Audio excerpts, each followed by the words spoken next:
Assalamualaikum warahmatullahi wabarakatuh. Kenalkan, saya Muhammad Dwi Farhan dari Ilmu Komunikasi 3F. Saya akan menjawab beberapa soal dari tugas Ilmu Komunikasi Pemasaran. Nomor 1. Apa itu pengertian dari komunikasi pemasaran? Komunikasi pemasaran itu adalah sarana di mana perusahaan berusaha menginformasikan, membujuk, dan mengingatkan konsumen secara langsung maupun tidak langsung tentang produk dan merek yang dijual. Nomor 2. Sasaran dari komunikasi pemasaran. Sasaran dari komunikasi pemasaran ini adalah kita harus meningkatkan penjualan produk kita dan layanan perusahaan kita. Ketika kita dapat berhubungan dengan pelanggan, kita harus memperlakukan mereka sebagai aset berharga dan mengundang umpan balik terhadap perusahaan kita. Kita harus betul-betul menghargai atau mendengar keluh kesah pelanggan kepada kita, supaya kita harus dapat menargetkan sasaran yang dapat kita buat. Lalu juga kita dapat membangun fondasi hubungan jangka panjang yang menguntungkan. Selanjutnya soal nomor 3. Tujuan dari komunikasi pemasaran. Teman-teman semuanya, tujuan kita dalam komunikasi pemasaran itu ada 3, meliputi dari berbagai macam. 1, kita harus menyebarkan informasi yang disebut komunikatif informasi. Kita harus betul-betul menyebarkan kepada pelanggan atau konsumen kita. Selanjutnya yang kedua, ada komunikasi persuasif. Komunikasi persuasif ini untuk mempengaruhi atau untuk melakukan pembelian dengan menarik konsumen. Dan yang ketiga, ada komunikasi mengingatkan kembali. Dalam komunikasi mengingatkan kembali ini, kita dapat kalayak untuk melakukan pembelian ulang.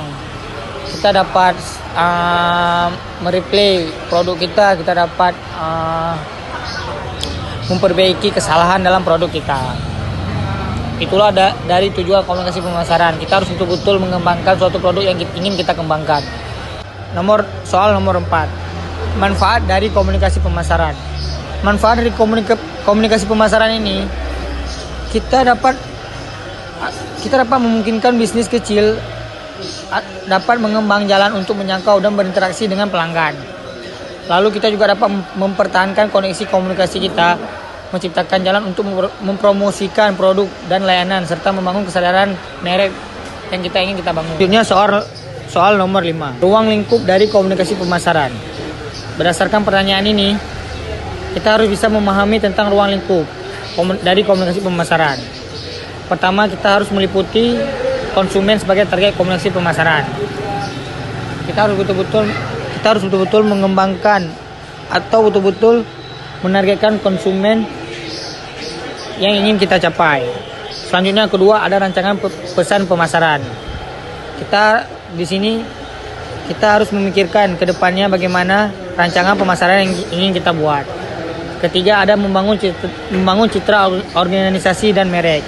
Membangun citra organisasi dan merek ini, kita harus betul-betul menjaga nama baik dari suatu produk atau suatu merek yang ingin kita buat atau suatu perusahaan, biar nama baik kita terjaga.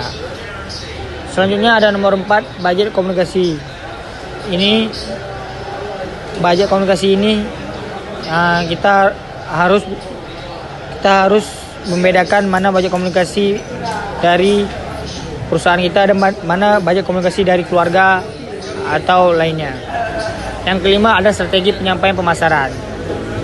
Strategi ini kita harus betul-betul penyampaian pesan kita pemasaran kepada konsumen ini harus betul-betul sampai kepada konsumen, supaya konsumen ini mendengar langsung apa yang kita inginkan ke depannya. Ini sebagai contoh target kita penyampaian pemasaran kepada konsumen tersebut. Terima kasih teman-teman semuanya. Assalamualaikum warahmatullahi wabarakatuh.